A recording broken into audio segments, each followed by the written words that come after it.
Hey there, how you doing? This is a message for Brian, Nico, Dustin and Mike. So I'm Paul Popplewell, and I was in 15 Million Mirrors, Black Mirror. Brian, Nico, Dustin, Mike, it's Paul again. Listen, I just want to apologise.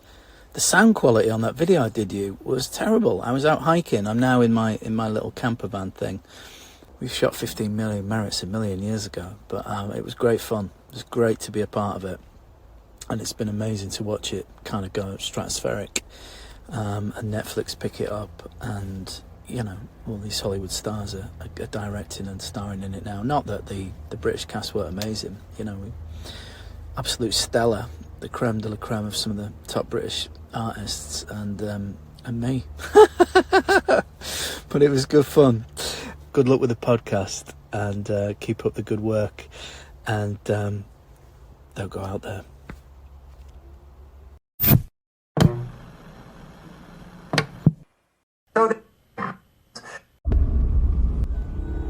They've conquered the big screen.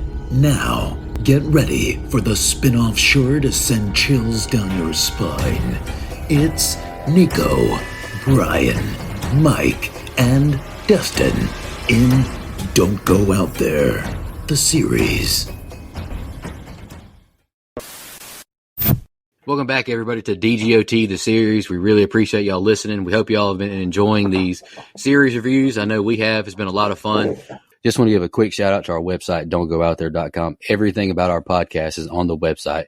All of our episodes and interviews, if you want to check those out. We've done some incredible interviews in the past. Go check them out there in a specific tab by themselves, so you don't have to scroll through hundreds of episodes on Apple or Spotify, etc. We also have our store if you want to grab a shirt, a mouse pad, a hat, all that good stuff. We'd love to see your pictures, you know, rep your favorite podcast. And Shan's Etsy page is also attached if you want to grab a tumbler. All of our social media links are on there as well. Facebook, Twitter, Instagram, YouTube, TikTok. Like us, subscribe us, follow us, all that good stuff. And the last thing I want to shout out on our website is our Patreon. We call it Blood Donors. We have the traditional monthly reoccurring kind. If you want to support us, help us pay the bills, as we say.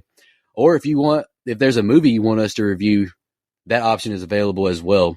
Just check out our website, don'tgoouthere.com. Also, if you haven't noticed, we've recently joined the Believe Network. So there's some ads on our program now. But if you want ad-free content, go check us out on Blood Donors. The ad-free episodes will be available there. We appreciate your support. Continuing on with Black Mirror, episodes, 5 and 6 that we've chosen for this, or that Brian's chosen. Dustin, you're going to be doing the scene by scene tonight. The first episode we're doing is called Hang the DJ. Do you have any initial thoughts? I don't know. I'm going to be honest with you. I don't know if it's because I'm doing the scene by scene on these. I don't think that would affect it that much. These are my two favorite episodes we've done. Hang the DJ, first of all, I thought that was a really interesting concept. I mean, well, both of these episodes really play on the whole, we're so technology dependent these days, and It's only going to get worse. And this one, Hang the DJ, really dives into the dating apps. Dating apps are a cesspool, and the bleak outlook at finding your significant other in this generation. And it also brings in the question, like, are we living in a simulation? Is any of this real? Have any of you felt anything real since 2016? I haven't, but I think that they were really, really good episodes. Well, I'll comment on the feeling anything since 2016. I was there when we came back against Ole Miss. That was a great feeling. But anywho, back to Black Mirror. I'll just touch on this episode first. I really enjoyed this episode. I hadn't seen this episode. I saw the second one we're doing prior to doing any Black Mirror episodes. I was actually pleasantly surprised with this episode. We've got Georgina Campbell from Barbarian, one of my favorites from recently. I thought this one was a really interesting episode, to be honest with you. The next one we're doing was 15 Million Merits, I think it's called. Mm-hmm. I like the acting. I like the setting, but I just don't really care for the concept. Really, it drags to me a little bit. But I think the acting in both is phenomenal. And Daniel Kaluuya, he's great as well. I like the first episode a lot more personally, though. See, I think this. What is that? Brian, are you going to agree? Are you going to agree with me? I think the second one was much better. Yeah, that's why I said that And- tracks, because I'm Yeah. completely opposite of Nico there. Because I like the first one a lot, but the second one. But anyway, and I think you meant to say Georgina Campbell from The Watchers. That's what she's.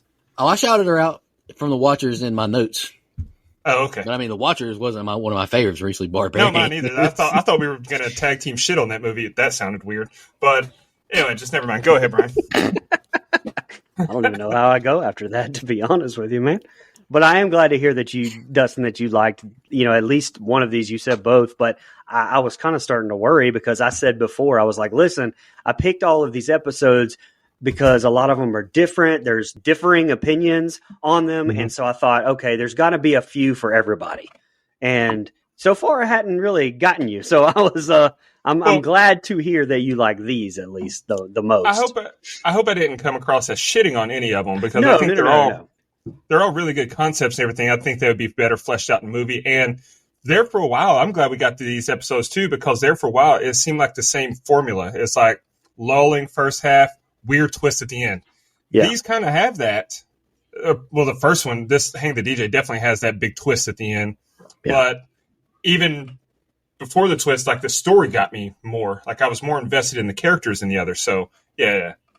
I trusted you. I just wasn't sure that, yeah. And I didn't think you hated them, but I thought you were just like, meh, on them. And I was like, damn, like, I don't want him to be mad. I want at least one or two of them to even like a lot. So I'm glad that we're there at least before the end. Hang the DJ, I said it earlier, it does drag a little bit for me. The ending does save it, but, that also does reflect in the score that it does drag a little bit. I love 15 Million Merits. It's one of my favorites in the series. So that's why I laughed whenever you said that you didn't like it, because I was like, hey, that kind of tracks. Me and Nico are definitely on kind of some differing opinions lately. Maybe we'll get it back with the movie on the movie side. Hopefully we're all in this together again. I didn't hate 15 Million Merits. Oh, I know. Just saying. I don't know. I don't know. It's just a weird concept. I got you. So Nico, in my summary, my final thoughts on that episode, maybe you'll see I've got a little descriptor of the episode recap and why I liked it so much. So maybe that'll let you at least know my perspective. But also Hang the DJ, I think that the reason I liked it so much is it did drag, but I was into it because here's a peek behind the curtain that I don't tell, definitely not our listeners. They don't know. They think I'm a misogynistic asshole sometimes, but I'm a sucker for love, man, in real life and in movies and shows. I really am. I love a good dramatic, heartfelt, tug at your heartstrings episode or movie. And I felt that throughout this. I felt it. I felt a lot of similarities in my life in this. Like, you meet the right girl, but it doesn't work out. And then the rest of your life, you're like, damn, she was the one. Like, I feel that. So I think that's why I like this so much. Damn, I heard his voice cracking, Brian. He did feel that shit. All right. Anyway, Maggie Hart is a ruthless bitch. Don't get started on Deb. Yeah. Anyway. I got to pick those two for a draft. Let me make some changes. Worst characters in TV history draft, yeah. All right, you guys ready to get going with the scene by scene? Let's do it. Yep. Lord bear me strength. So the episode, Hang the DJ, opens with John Shelby from Peaky Blinders walking down a trail. That's a show, Nick. I know you haven't seen it, but it's elite. Walking down a trail as the day's remaining sunlight fades. He asks his coach where to go and is told to proceed to the hub, which is how I got through the pandemic of 2020. I knew that was coming. Anyway. I knew that was coming. Damn, I knew that was coming. At this hub, his coach spoke of, sorry, we see a bustling social scene. The man sits at a booth and then fumbles his silverware as his blind date, a.k.a. Tess from Barbarian, Georgina Campbell, approaches. He's awkward as fuck, but their humor meshes well. He asks to try her pasta, and it seems that that's not allowed. They discover they only have 12 hours together, so they eat quickly and skedaddle. They get to their assigned room, and they each break away to ask their coach if they're supposed to just bang one out. But it's their decision. They lay in bed and talk about life before the system, and Amy makes the first move by reaching for Frank's hand. The next morning, they walk outside and compliment each other for being nice and say that if they had an encounter again, they'd fornicate. I'd be killing myself right now. Later, they each talk to their coaches about how brief it was and each get notifications for their next relationships. Amy meets with hers, and she's smitten. Frank's, however, is annoyed that he kept her waiting, and she had already started eating. She's flummoxed that the expiry date with Frank is a year. She seems like a ton of fun. Amy's expiry date is 9 months, and she's happy. After her date, Lenny showers, tells her he thinks it's best to engage in coitus up front and get a good feel for their compatibility, and they both consent. As they're going at it, we cut to Frank, who's also getting it in, and his girl is complaining about his breath and says he's got to go from behind, and then she criticizes his stroke game. That's the opening scenes. What you guys think? First of all, this one was directed by the great Timothy Van Patten, TV series directing legend. He won 2 Primetime Emmys, 17 other wins, 34 nominations, mostly all for The Sopranos. And sidebar, it's 2024 when we're recording this, and I just started The Sopranos for the first time ever. Get out of here. Listen, I'm going to be honest, I'm having a little trouble getting into it, though. Like, I'm a couple episodes in, and I'm just like, man, when does it? I've seen clips, and so I know there's some really good stuff. I know it'll happen. Anyway, back to this. We'll talk later. That's my favorite show ever. So I think his experience in shooting people on The Sopranos, not necessarily, big cinematic drastic pieces like he did with the Game of Thrones or the episode of the Pacific that he did, but there's an intimacy to shooting dialogue and people, and I think you couldn't have a better director for this episode. Get you a director who can do both. My man can. You guys brought up the great Georgina Campbell making. I think this is. I mean, you said Barbarian. So is that the only thing that she's done that we've covered so far? Nico and I did an instant reaction to The Watchers, but yes, this is our first or second. Yeah. Gotcha. We got to get her on the show. Sidebar, but I like Joe Cole as Frank as well. I think the two have this like really good chemistry together. Their first interaction, I think, is really cute, for lack of a better word, and I don't use that word very often, but I think it's pretty cute. Which kind of brings me to this whole concept. And I mean, once again, I know I'm like a broken record with every Black Mirror episode, but Charlie Brooker, like, what a fucking crazy mind to come up with this shit. Like, just this entire concept, even before you get to the twist at the end, I think it's just crazy. But anyway, back to Van Patten. Some of these, there's just some beautiful shots between Amy and Frank while they're laying in the bed holding hands. Like, there's a slow motion close up of their faces. I thought that was beautiful. But what was not beautiful was poor Frank knowing that he had to be with that lunatic Nicola for an entire year. Just what a nightmare. Go ahead. I'd rather be with Nicola Volkov than her for a year. Fuck. Anyway. I'd rather be with Nikola Jokic or whatever. I'm just kidding. Shout out to the Denver Nuggets. All right, I love the look of the episode right off rip. I thought the blue sky was beautiful, and it grabbed my attention immediately. Like we've already mentioned, it was really good to see Georgina Campbell again. I loved her in Barbarian. She was good in Watchers as well.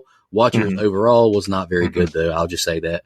I would hate going to a restaurant that picks my meal for me. The future is horrific if that's what's inevitable. Just go ahead and take me now, Lord. The vibes are very weird with the couple as they take this car ride to the next part of their date. You can feel the awkwardness, but I think it's one of those cute awkwards that I just said the word cute too, Brian. It's one of those cute awkwards where they know they like each other. What is happening right here? I don't know. It seems like there's something always strange with Georgina Campbell in a rental place, huh? I'm picking up the vibes now. I laughed when Frank immediately sprung off of the couch to go get in bed with Amy. Man was not playing any games. Amy, she can't hide it for shit how bad she wants Lenny. The lust is right off rip, my goodness. And then my man, poor Frank. His date does not seem enthused at all to be with him. I felt terrible for him. Nicola, however you say her name, she acts devastated. She's going to be with him for a year. I felt bad for him. It sucks for Frank. These rental places, these dates they go to, they're groovy as hell. I love the houses. They look super cool. I wish I could live in one. But these sex scenes, they're very awkward. Amy is getting her shit whooped, and poor Frank is having the worst experience of his life. I'd hate if I was trapped in this year for a year too, man. My goodness. I thought it was a hell of an opening and concept. I'm invested in this episode so far. I like this episode. I'm just sorry, but the emphasis behind whoop that got me a little bit. Well, she was. It's fact. So she was. I hated watching every second of it.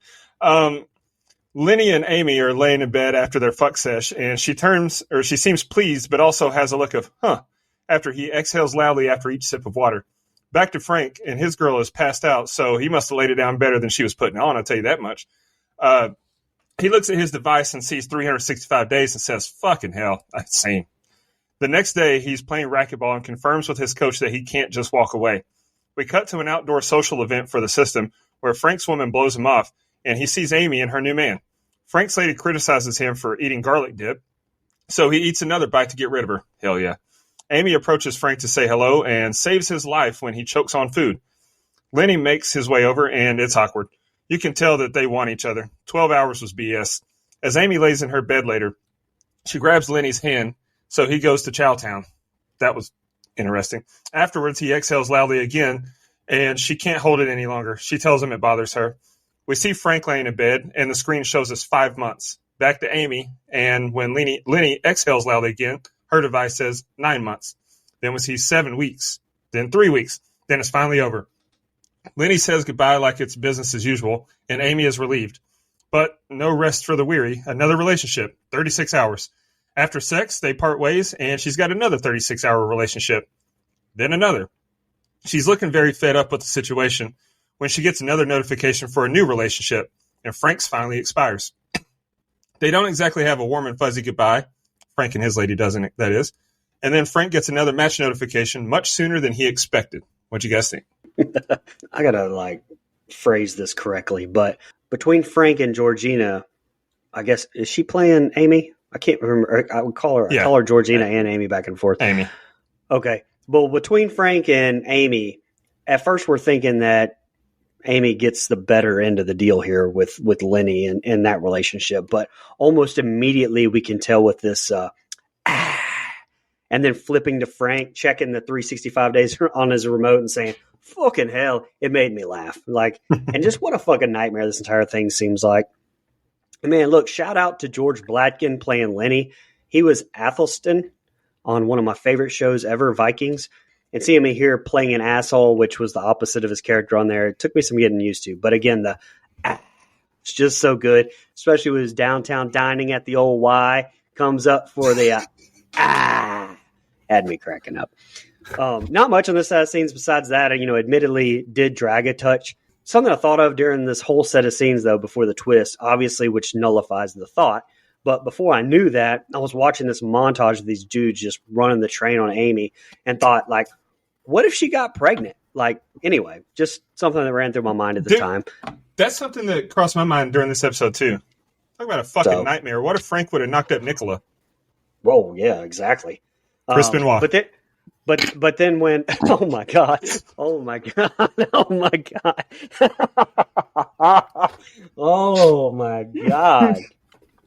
wow. Right, sorry, maybe delete that. Maybe, I don't know. Nah, we're keeping it in. Okay. But when Frank finally gets out of that hell and then he sat down at the table and Amy walked up, honestly, my first thought was that's not good because this episode is only halfway over, and I thought, there's no way it's gonna have a happy ending with them already joining up, and it's only halfway over. Wow. I don't know what to say right now. No, I know, me either. I was hacked. Black Mirror again has one of the widest rooms I've ever seen. I don't know what this game Frank is playing. I wrote racquetball. If that was wrong, correct me. But I thought the use of color was beautiful. This is crushing. Frank seeing his girl Amy at that get together. God, I know that has to suck so bad seeing the girl you want with someone else. Man, it's the worst feeling in the world. Frank starts choking and literally. Oh, God, I'm getting that old man laugh when I just cough. I can't breathe.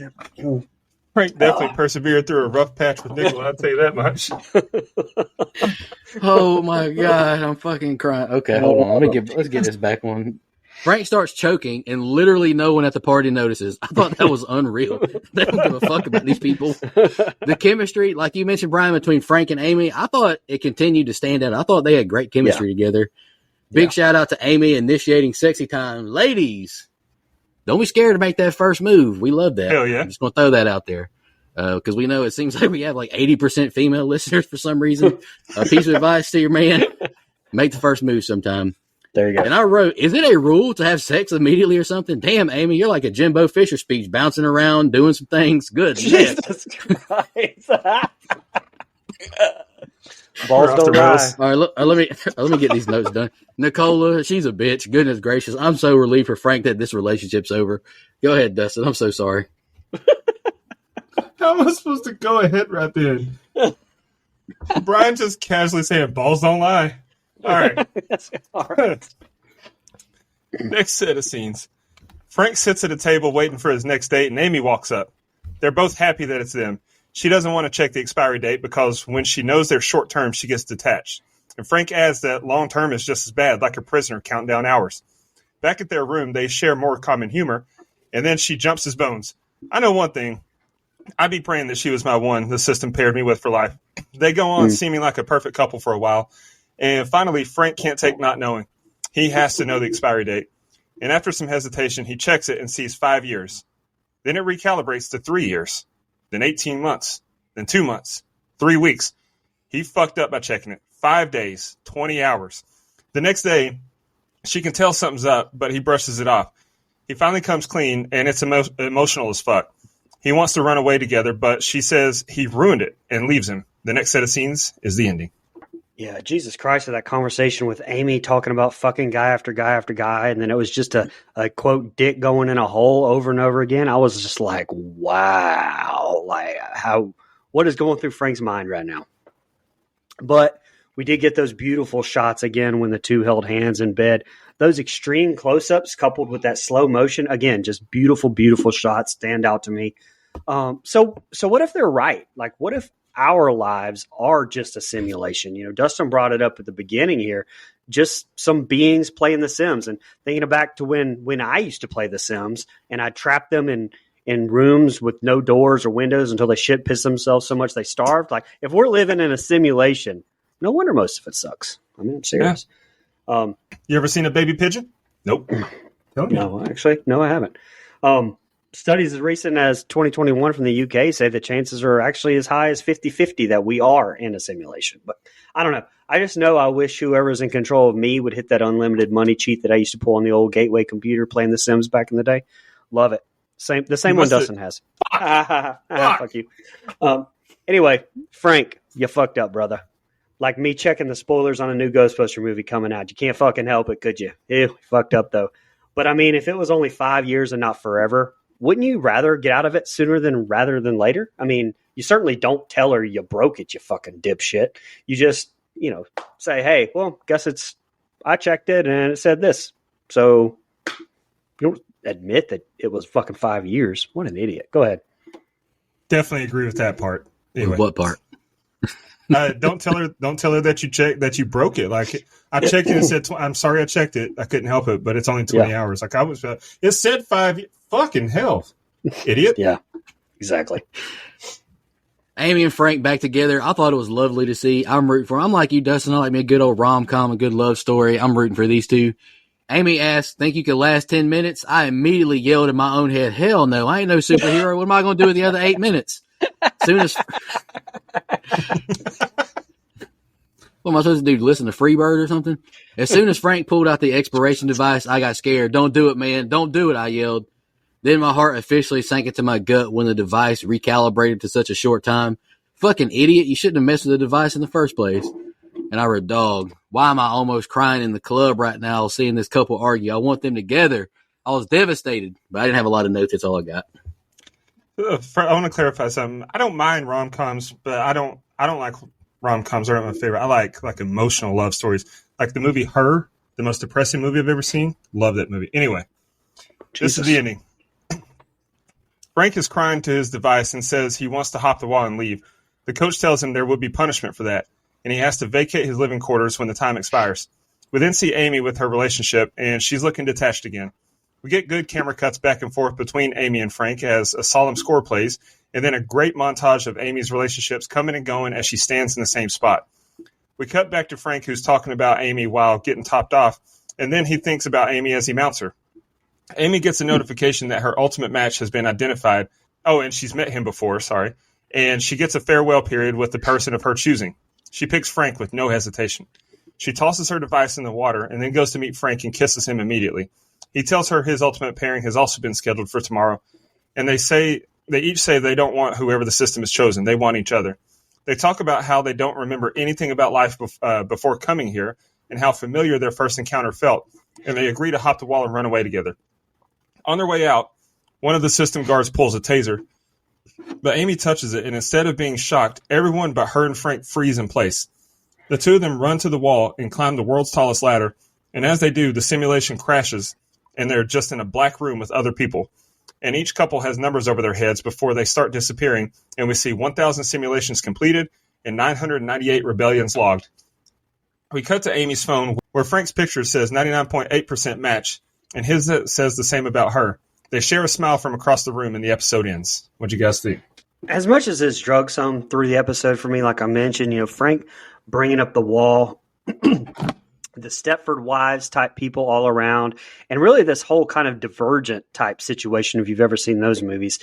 And this final act here really does save the episode for me. There's a lot that happens here. I love the whole point that it's a simulation and that these two are part of that 998, making up that 99.8 match rate based on the rebellion.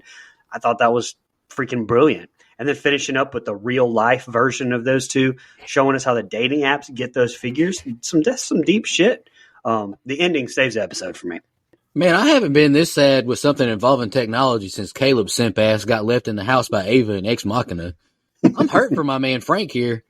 More beautiful color usage as we get quick clips of Frank and Amy going through more different relationships in their future.